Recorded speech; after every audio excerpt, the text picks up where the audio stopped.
जब जिन्नात ने लड़की को उठा लिया, फिर गौसे पाक ने ऐसा क्या किया? उस जिन्न की गर्दन काट दी गई। चलिए जानते हैं। बगदाद के रहने वाले एक बुजुर्ग अब्बू सईद हजरत गौसे आजम रहमतुल्लाह अलैह की खिदमत में हाजिर हुए और रोते हुए बोले, हुजूर मेरी एक जवान बेटी है, आज वो छत पर गई थी कि अचानक न जाने उसे क्या हुआ, वहाँ से गायब हो गई। मुझे लगता है उसे किसी जिन्न ने अगवा कर लिया है। सरकार गौसे आजम ने उनकी परेशानी सुनी और एक खास तरीका बताया। तुम आज रात शहर के बाहर करख के वीराने में जाओ, वहाँ एक टीले पर बैठकर अपने चारों तरफ एक दायरा खींच लेना और दायरा खींचते वक्त ये कहना, बिस्मिल्लाह अला नियति अब्दुल कादिर। रात में वहाँ जिन्नात के लश्कर गुजरेंगे, उनकी शक्लें डरावनी होंगी, लेकिन तुम डरना मत, वो तुम्हारे दायरे के अंदर नहीं आ सकेंगे। आखिर में जिन्नात का बादशाह आएगा, तुम उससे मेरा सलाम कहना और अपनी बेटी का मामला बताना। वो बुजुर्ग हुक्म के मुताबिक उस वीराने में गए और दायरा खींचकर बैठ गए। जब रात का वक्त हुआ तो डरावनी शक्लों वाले जिन्नातों का गिरोह वहाँ से गुजरने लगा। कोई बिना सर का था तो किसी के कई सर थे, वो भयानक थे, लेकिन दायरे की वजह से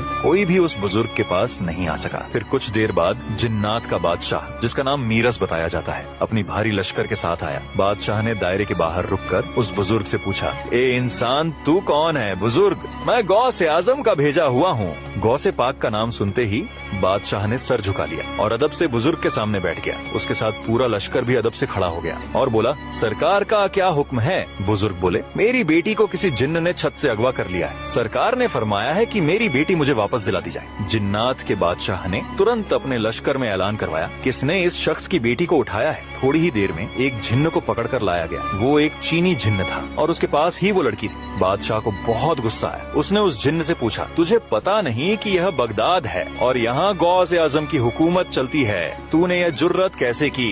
उस जिन्न की गर्दन काट दी गई और लड़की को बाहिफाजत बुजुर्ग के हवाले कर दिया गया। सुभान अल्लाह, गौसे आजम का वो मर्तबा है जहाँ जिन्नात भी थर थर कांपते हैं। दोस्तों, अगर